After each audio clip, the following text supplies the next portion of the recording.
Good morning, everybody. We'll get started here in a few minutes. Happy post-Thanksgiving holiday Monday. Perfect time for a Zoom call. Get started here in a few minutes.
All right, I've got 11:01. I think we'll give everybody just another minute or two, and then we'll get rolling.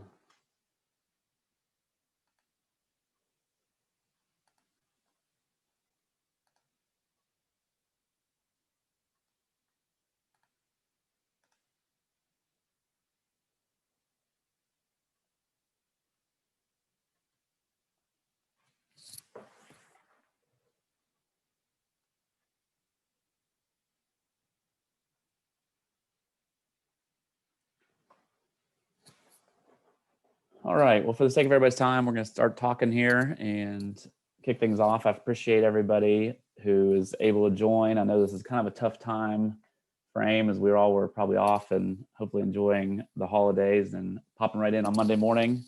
But anyways, here we go. We're going to do it.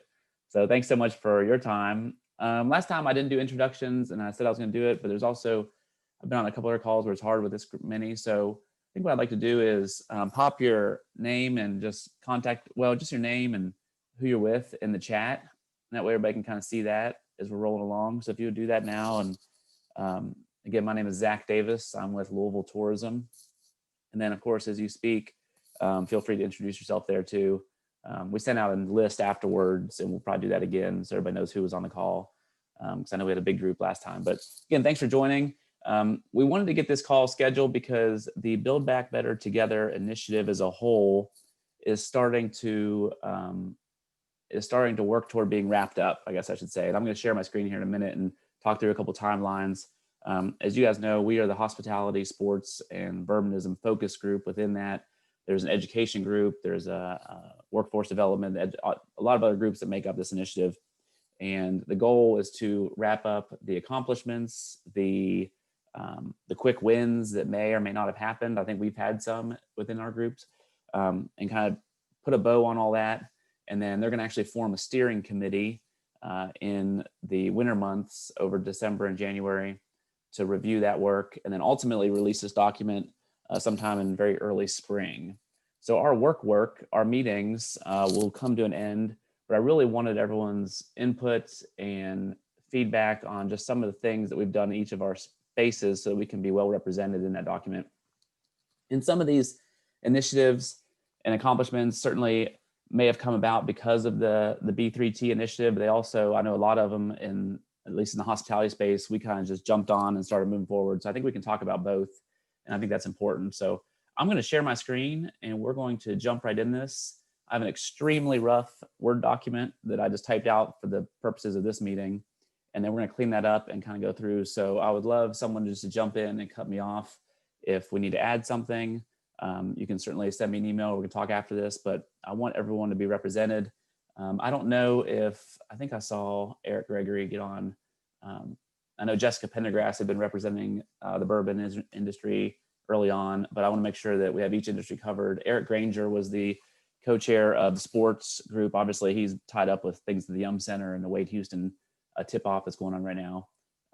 But specifically for those two groups too, please chime in and let us know if you if we've missed anything, and you'll see where we'll need some additional information in some areas as well. So let me jump right in here, do the whole share screen thing. Hopefully everybody can see that. And we should be good to go here. Why is this other one? Can everybody see one screen or two screens? I feel like I have two documents open. Let me close this one. All right. Anyways, hopefully everybody see that. It says action items and accomplishments at the top. Again, please chime in. I can't see everybody's face while I'm in shared screen mode. I'm sure there's a way you could do that, but I'm still not that Zoom savvy, even after all these months.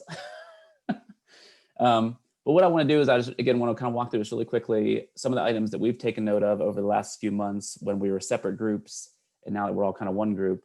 So what our action items are, maybe moving forward. Like, it'd be great to list out anything that is in the pipeline or that we're working towards. We should list that. It doesn't need to be accomplished or done yet. But then also certainly the accomplishments that we have taken. And for some of these, it's really just about what has been able to happen. And so specifically for hospitality, under the education category, I just talked about our industry-wide diversity, equity, inclusion workshops. Early on, that was a need that we heard. And so we've had 2 of those. I think there was between both of those, over 700 participants, and we're scheduling a 3rd at the beginning of the year. So we're going to talk about that and just kind of meeting the need for some of our hospitality partners and being able to be a part of that. For health and safety, I know I saw a kick on here, Blake. The GBAC star kind of, again, happened on its own, maybe not as tied to this work, but certainly a big part of that. So mentioning the GBAC star accreditation program is a big part of that. Let's see, our internal, at Louisville Tourism, our internal audit, I think is worth being mentioned, since we represent a lot of different hospitality communities. Talking about our internal audit is important. I'm also going to list out some of the events that we've hosted. I think that's a big part of what we've been able to do, and speaks to the fact that we have been able to move forward and host events. So I'll list out some events there that we've done, whether it be the Street Rods or others moving forward. And then for restaurants and attractions, I want to kind of hit on these. I know it has been, to say it's been up and down for those groups, especially restaurants, is an understatement. But if there's pieces in those that we want to highlight specifically about actions that were taken, certainly the work that was done early on. Stacy, I know you're on here with just coming up with your guidelines even before we had guidelines, is going to be mentioned with our reopening task force that we started. Is there anything else specific to the attraction space or the restaurant space that we want to hit on here? Anyone want to jump in?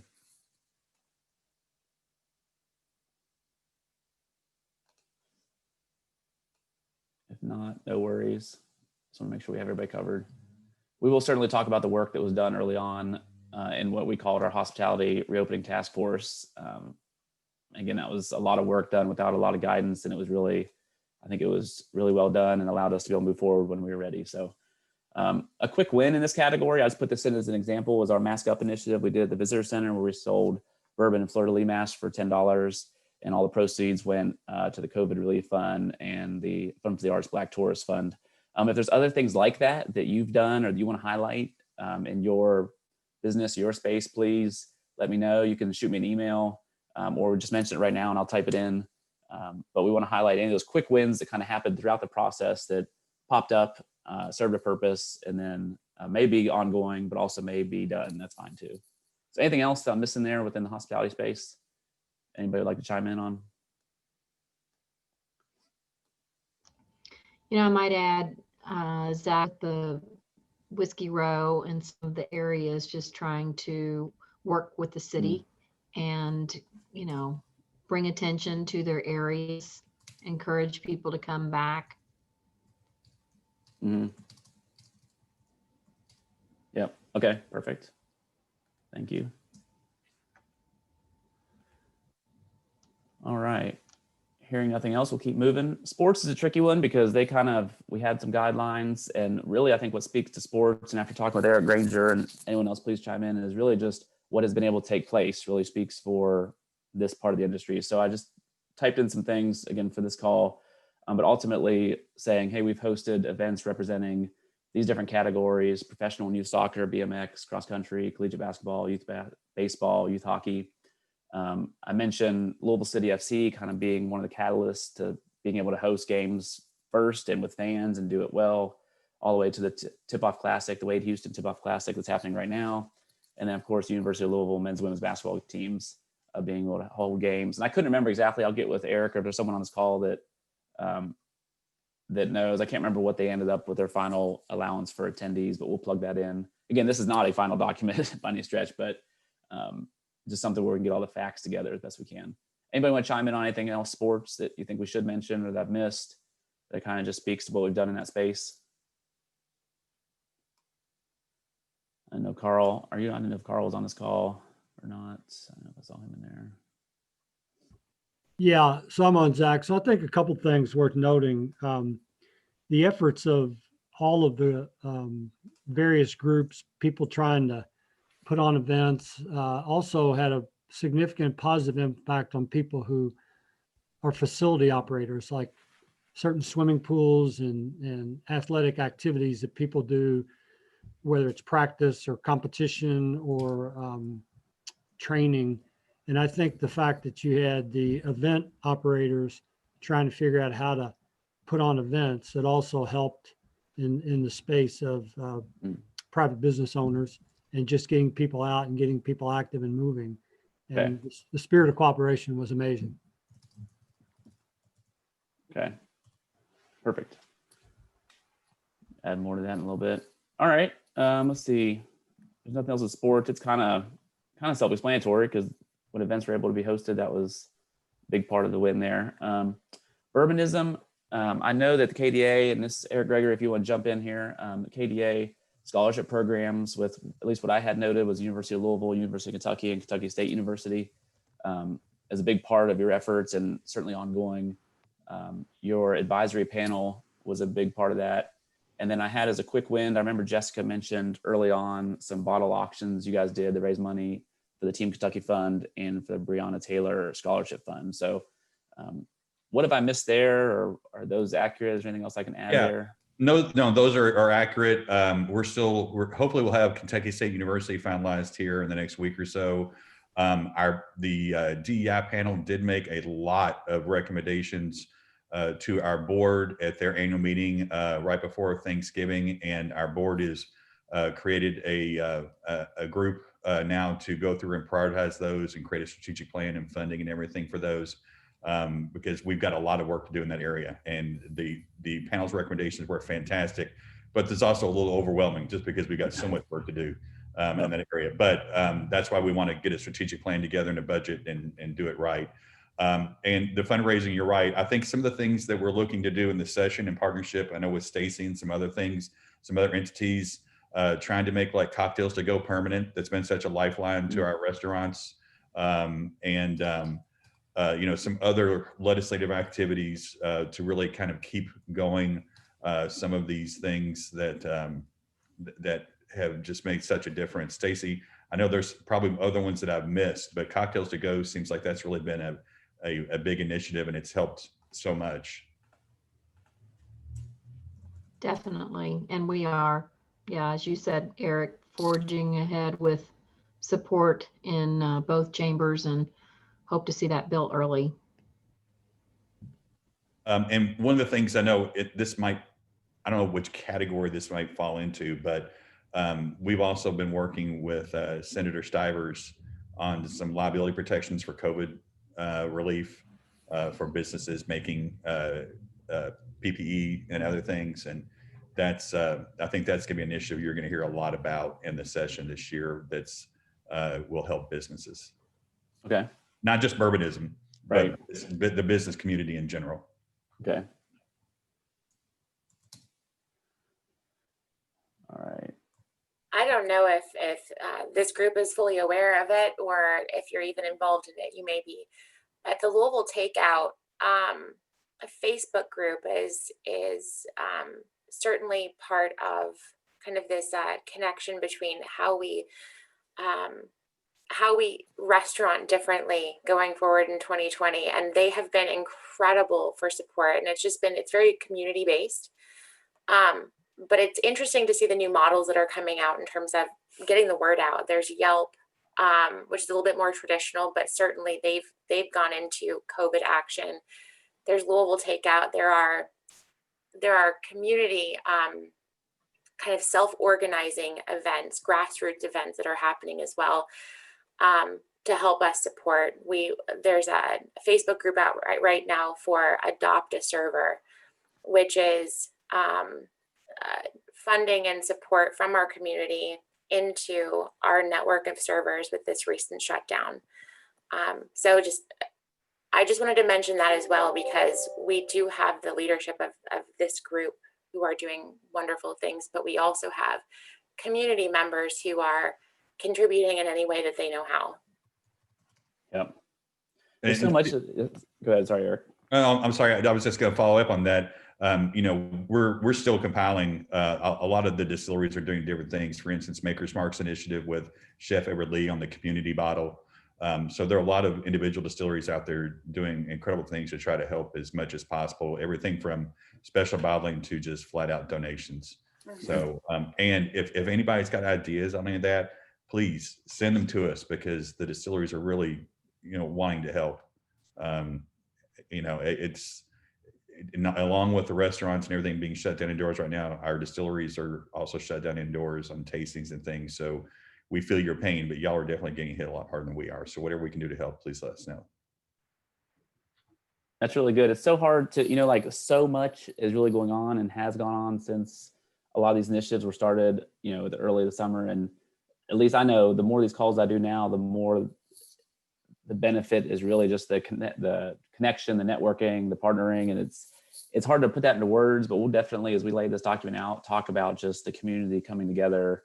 The numerous activities are taking place way beyond, like you said, Jess, anything that we've done at a leadership level, so many grassroots initiatives. So we'll definitely speak and try to put all that into a summary as well, because that's really what's keeping things going. I mean, we're trying, and we're initiatives are happening, and we're working together, but the collaboration that at least I know I've seen in the community has been unparalleled. We always have that in Louisville. I think we kind of downplay that sometimes, but we do, and maybe more so in other destinations. So we'll figure out a way to work that all in as well as I get through this. And whenever we get this document, I'll send this out prior to us sending it back to the folks at Louisville Metro. And so we'll give everybody a once over before we send this, because I know they're going to want to do ultimately a press release off of this and release this back to the public. So I want everyone to feel good about what is in here and what is said. And it's not going to capture every single thing, but we want to show a nice summary of what has happened throughout this time, whether it be this focus group's work, or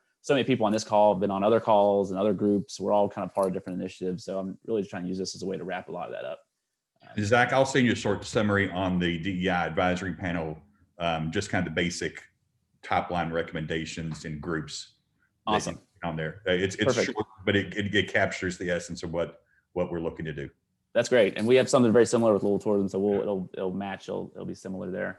I saw somebody put in the chat Derby at home, so I added that. And then the fact that attractions are open is a success. And I don't mean to chuckle at that, but that really is the state we're in. So I appreciate that. And then U of L football, I'll make sure I mention that as well here. Zach, this is Kaveh from Rabbit Hole. We did a bunch of initiatives with Louisville Film Society partnership for the Black Film Collaborative and a bunch of other stuff related to Breonna Taylor scholarship. Do you want, along the lines of what Eric is saying, individual brands going ahead and submitting something about it, what each brand has done? Because I know, speaking for Rabbit Hole, we've done quite a bit in the last few months, including helping various bars and restaurants. And again, just asking to see if you want us to forward something. Yeah, no, actually, it's great. I appreciate you bringing that up, because I do want to open this up to anybody on this call, or if someone wasn't able to make this call and you have a connection, I would love to get as many individual stories, or what I would say examples that we can include in this. So we are all in partnership together, and I want to talk about every, Derby at Home was a big part of what the Derby Museum did. I'd love to get a little snippet of that and include that. And Kaveh, same with what Rabbit Hole is doing. So yes, I'm gonna put I think everybody has my email, but I'll put my email in the chat. Please send me just a little snippet of any individual initiatives that your business or your attraction or your restaurant is doing. And we'll include as many as we can to just show some real life examples beyond some of the big summaries. What I'd like to see is there be some big summary items within each category, and then some great little examples of what individual businesses are doing. So please please share as much as you want, and we'll put as much of that as we can fit in there. I'm not sure exactly the format that we're gonna be able to submit this in yet, or how many pages, for instance, we'll have, but I want to include as much as we can to really represent our industry in the best way possible. So, and I love Sharonda. That's a good point. I see in the chat there. I love the idea of sharing how companies are supporting local folks. Yeah, there's the more of that, the more we represent that partnership, and we're not just talking about it. So, anyway, so I'm going to jump back out of this real quick, and so that's just a quick snapshot. We're going to create this document. It'll look a lot prettier, or at least it'll be at least in a more formatted Word document before we send it on to the folks at Metro to build into the overall plan. Like, they are going to start, they've asked us to pull these things together now, and probably the second week of December is when they're going to start trying to put all this together. So I'm going to work on this in the coming week and then send it to you guys so that you have a few days to review. And if we have any tweaks, and then ultimately that'll go to a newly formed steering committee that I know they're working on, with the hopes to release it to the public in the new year. So just so everybody understands the timeline there, I think this will probably be our last call with this group. I'm happy to continue these moving forward. We'll get a poll after this, because like I said, a lot of times these calls have just been so good for connecting and networking and just, you know, checking in with folks. So happy to keep scheduling these, but this may be the last official one as we work toward this specific Build Back Better Together initiative. Yeah, go ahead. This is Laurie Ann from Main Street Association. One of the things that we identified when we were trying to put together, it literally took about 6 weeks of very nice weather that we missed, trying to get permission to get picnic tables out on the curb lane at Whiskey Row. And I know Stacy can help me with this. One of the things that we identified as a definite issue for us is that while Louisville Metro bent over backwards helping us, the state, there are so many different hoops. Every time we turned around, there was yet another hoop we had to jump through that we knew nothing about, or somebody poked their head out the door and said, hey, what about us? I mean, even to the point of signing off air rights for a parking lane. So I think that while you're putting the accomplishments up, it would be nice if anybody hit roadblocks that they could identify that could go into that document as well as something that needs to be worked on for the future, because it was, I mean, literally 6 weeks of beautiful weather. We could have had people sitting out there enjoying their dinners. Yeah, thanks for that comment, Lorianne. I know some folks on our team were close to that, and it was a long process, and we had a call with the restaurants, I guess that was a week or so ago, Stacy, I can't remember, and can try to connect everyone. And it, you know, I'd be happy to gather those things. I think we all for sure have probably a separate list of frustrations or things we need to continue to fine tune or work through. I'm not sure if that information is for this document, but maybe there is a way that we can send it in addition to the folks to talk about what we need, you know, kind of needs for the future. Just kind of maybe we can kind of phrase that, but for this specific document and what it's going to be produced, it really is talking about what this initiative has done. And I do think there'll be a space, to your point though, Lorianne, I do think there'll be a space to say, you know, if we want to move in this direction, we need these things. So feel free to send some of those roadblocks that we've hit, and I'll add those in there, and we can maybe work those in with the document. So as Jess put more eloquently than I was trying to say, future opportunities to thrive. So I'll just stop talking and go with that. Thanks, Jess. You got me out of that one. No, it's important that we include those things. It's just we frame it the correct way.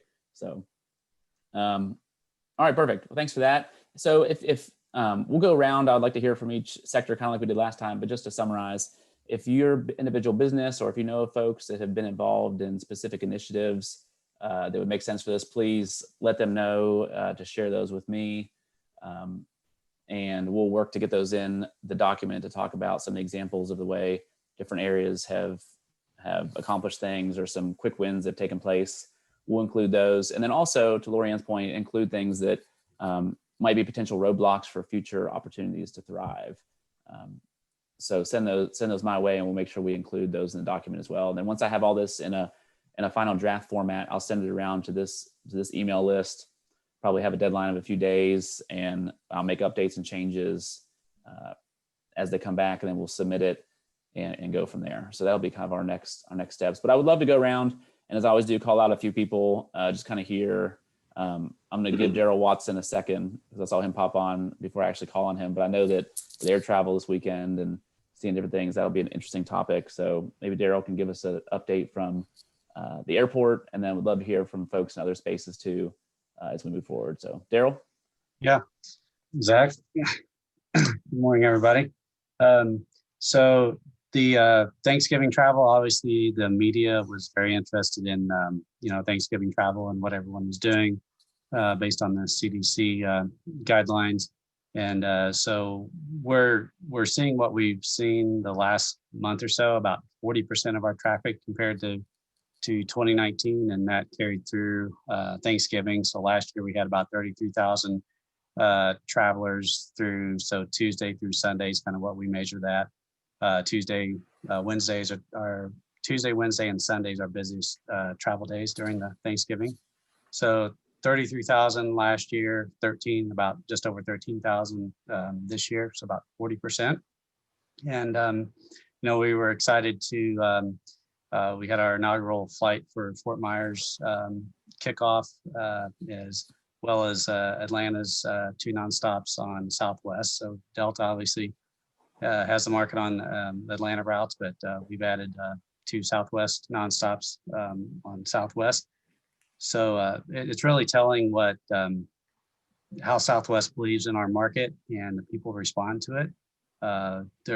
Southwest is about a quarter of our market, so it's just having those conversations with all the airlines, making sure that we're ready and we've got the capacity, which we do, when people want to start, traveling and come back and taking those distillery tours and having conventions and things like that. So, kind of the theme in some of these media interviews was, what's everybody doing, safety protocol, and, safety's always been our number one priority, and it's been the airlines. So, what the airlines are doing with, cleaning protocols, and there are already existing HEPA filtrations. The air exchanges happen every 2 to 4 minutes. New air comes in the cabin.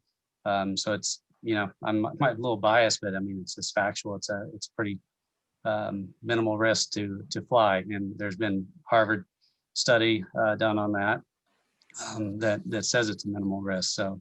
So anyway, we're looking forward to more people flying, and doing everything we can to make it safe in the airport.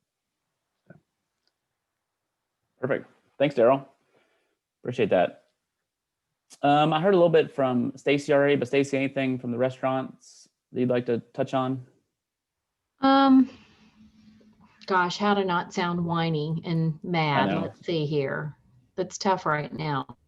Our members are just beyond, I don't even know. They're just infuriated, I guess is the best word for it right now. So many businesses are open to some degree, even if it's scaled back. And, we were kind of kicked in the gut when the last announcement was made to keep us closed through the 13th. I think a lot of operators are going to open on the 14th. That's kind of where we are now. Like they're saying we can't endure another extension or another closure. So the data isn't there. We haven't ever seen Kentucky data, but in other states, the data shows that restaurants are, 4% or less of total cases. So anyway, I don't know what to tell you guys other than thank you for a lot of you, or all of you probably supporting our small businesses, and please continue to do that until they can open their dining rooms. They just, especially if they don't have any outdoor options, they're dying right now. Yeah, thanks for that, Stacy. Have you had any feel since today was the day of the opening of that, the relief dollars that they do have? Have you had any feeling on how that's went, or have folks been able to submit applications? It doesn't open until noon today. Okay. Answering a lot of questions, and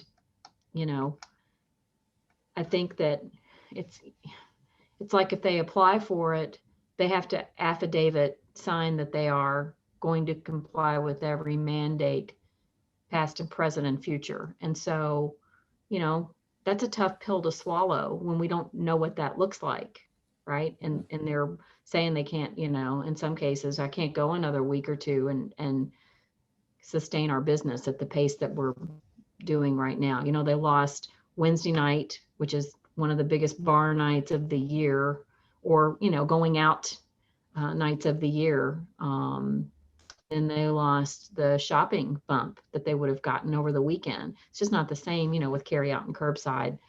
And in a lot of cases, delivery doesn't help them because if it's third party, that's actually taking more money from them. So, it's just a tough time right now.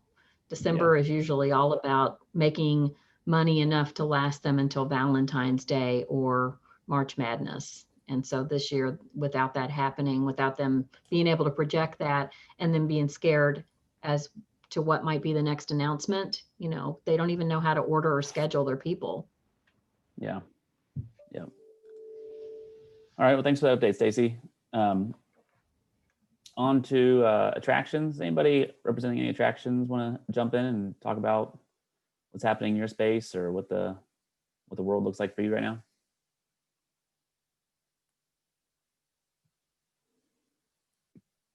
I'm happy to chime in. Okay. I'm Jennifer Hagan with the Kentucky Derby Museum. I know is for us and a few friendly attractions that we chat with quite a bit. Our goal is just to keep our doors open right now.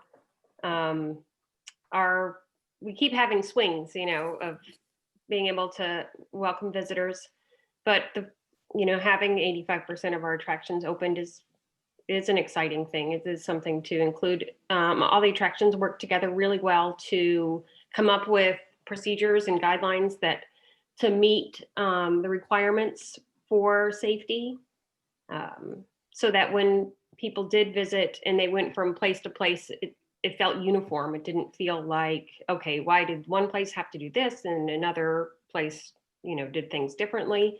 I think that helped our visitor experience.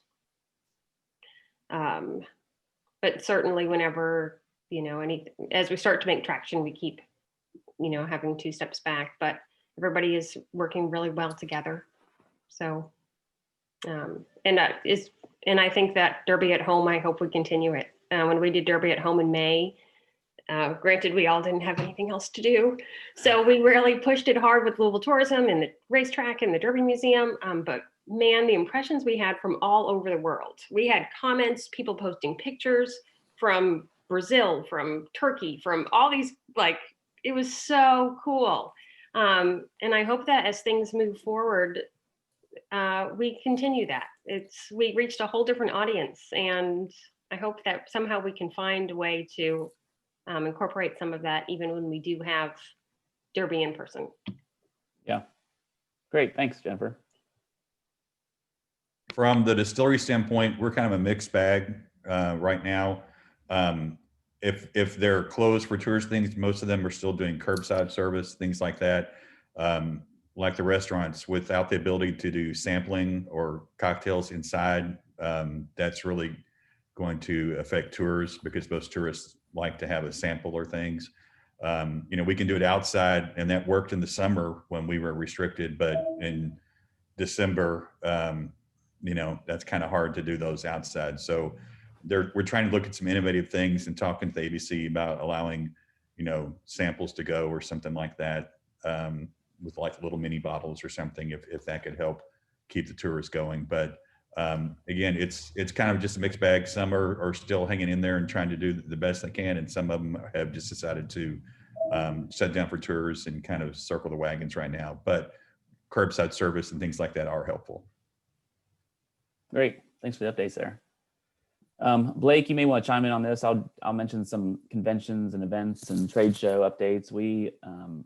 We've seen, we had one kind of large cheer and dance event that was going to take place at the Expo Center that was canceled for early December. And once that was canceled, we are pretty light through the rest of the winter, which we typically would be anyways, but there's not much on the books until February for us, and then March. But Blake, do you want to touch on anything specific to the facilities? As for kick and outlook for 21, first quarter is very precarious due to the uncertainty over situation. However, the positive news is that most of our customers and clients are pushing back their dates into the fall rather than canceling 21 altogether. Very optimistic about the second to fourth quarter of next year, since bookings for the second quarter of the year are already busy and the market's compressed, and with other clients trying to find dates in other markets, they're coming to Louisville now. So we're seeing an uptick in that. But the short term may look grim, but there's a lot of optimism out there for the second half of 21 and beyond. Again, there's an incredible appetite to get back to live events. Obviously, our recovery will depend on a vaccine and availability of that vaccine, the lift corporate travel bans for groups. But again, and that's a good segue into our GBAC accreditation. So our facilities are promoting our GBAC accreditation to ensure that our meeting planners and guests, everyone knows that the venues and our employees and our destination are all safe to return back to live events. Yeah, thanks. And Mr. Beck, David back here. Yeah. Just knows it. Oh, well, thank you. I'll be glad they had, Blake gave a good report. I think Pre-Roll serves both at KEC and KIC both. We did have some events that were canceled that were already in the books and been approved, and we realized with the COVID numbers going up, the impact that's had. Our team is continuing to work, as he mentioned, continuing to keep business on the books, but just doing for delay. One thing I'm getting a lot of inquiries about, I'll go ahead and mention the National Farm Machinery Show for 50 some odd years has taken place the second week of February. We finalized our plans on postponing that. We do plan to keep the show, but we're delaying the start date on that. And we're in the process of seeking approval for that to happen. Those things make a difference. On a normal year, we'd have about 300,000 people in Louisville over 4 days. It would be a substantial less going forward, and some aspects of it being virtual. But just like the North American held earlier part of November, it was nice to see some cars in the parking lot of both places and some of the restaurants around the hotel. So anything we can do to shore up some business, we need everyone's help, and welcome your advice and any suggestions either of you might have. Thanks, Zach, for having us together today. Yeah, thanks, Mr. Beck. Good update, and good news on Farm Machinery Show. A postponement is certainly better than not having it all. So we'll look to hear more on that as we move forward. Some of the other shows from the country having work with them, some having canceled. We're going to try to keep folks just the way to start on it. Thank you. Great. Thank you. And as Blake mentioned, everything that we're seeing as we try to forecast the future, which obviously for everyone is super tricky right now, but it certainly looks like April begins the uptick, which as Blake mentioned, that second quarter. April, May, and June all have uptrends for us as far as conventions, meetings, and events go. And then it stabilizes. We don't really come back fully for quite a while, but definitely right now it looks like April is the start of the uptick in convention and meetings business. Certainly, as Blake mentioned, a lot based on the thought process of when the vaccine might be out and about. So good information there. Let's see. I don't know if I missed anybody. I guess just kind of open forum here. We'll definitely want to wrap this up in a few minutes, but does anybody have a comment, or did I miss any sectors that would like to give an update? Zach, I have a question. Sure. Hi, my name is Jomaris de Jesus. And I guess I ended in this group because I'm a business consulting, and some of my clients are restaurant owners. But I didn't attend the rest of the meeting, so I'm not sure why I got this link and not the rest. But anyway, I'm here. And thanks for being here. Thank you.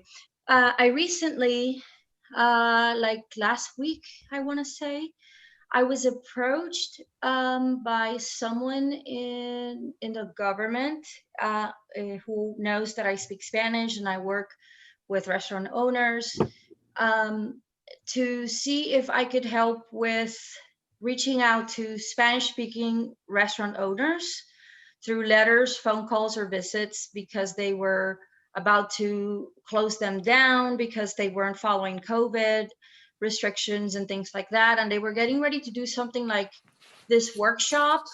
And like after you pass the workshop, they'll give you like a certificate. And staying open would depend on you taking that workshop. And I haven't heard back after they, I gave my recommendations on how they should approach it.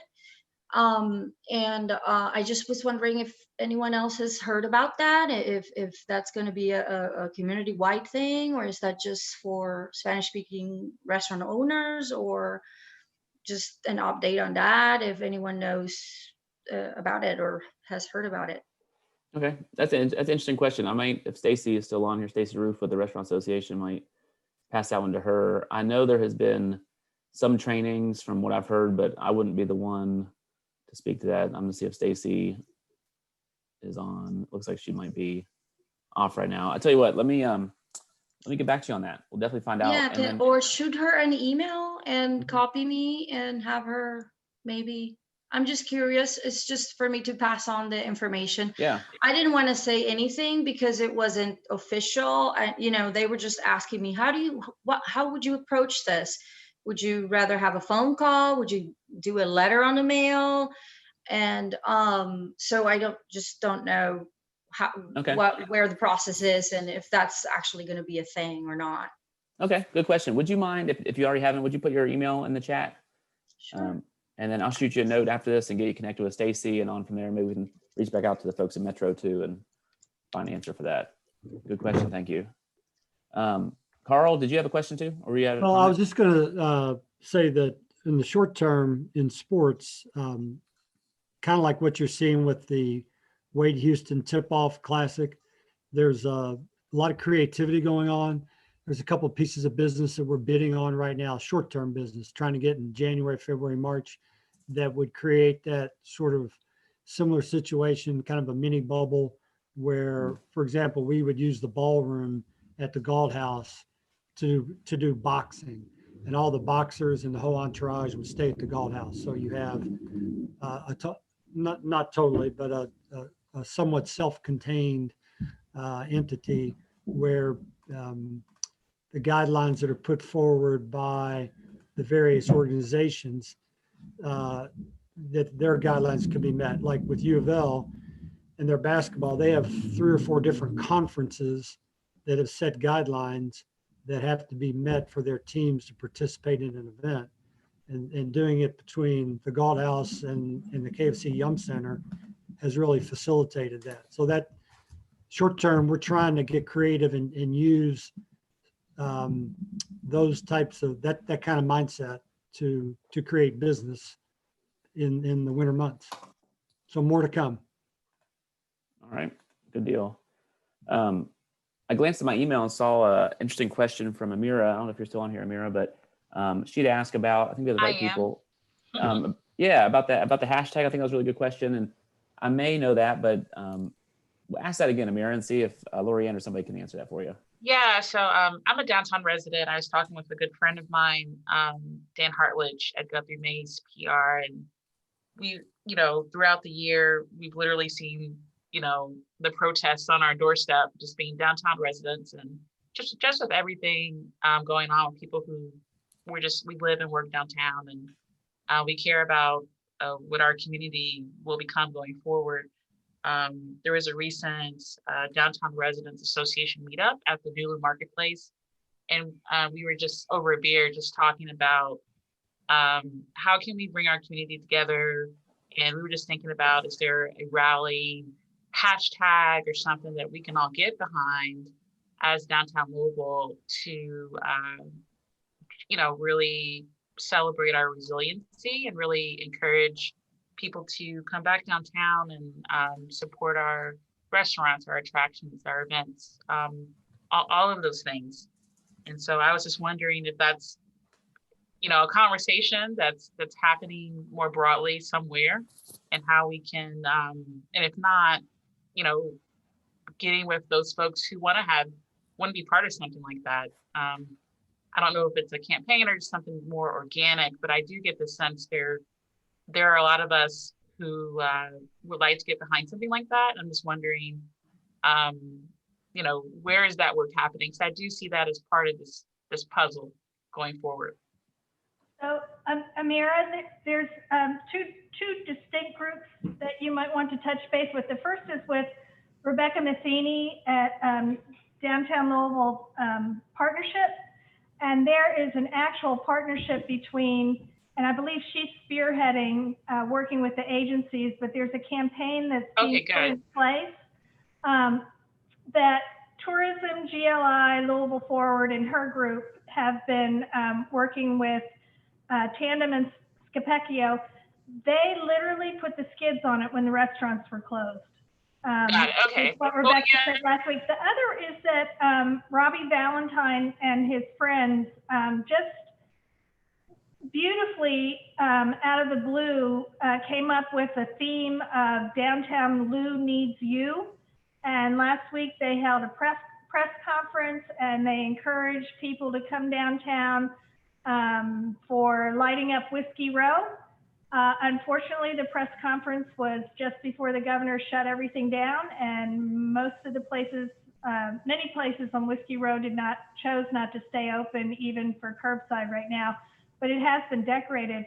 The third, and I would encourage everybody, is there is a program going on now until I believe the 19th of December, and it's called Lights on Main. And if you go down to Main Street to the Center for the Arts, there's some beautiful Christmas trees set up as a fundraiser for, I think it's called the I Just Want to Read Foundation.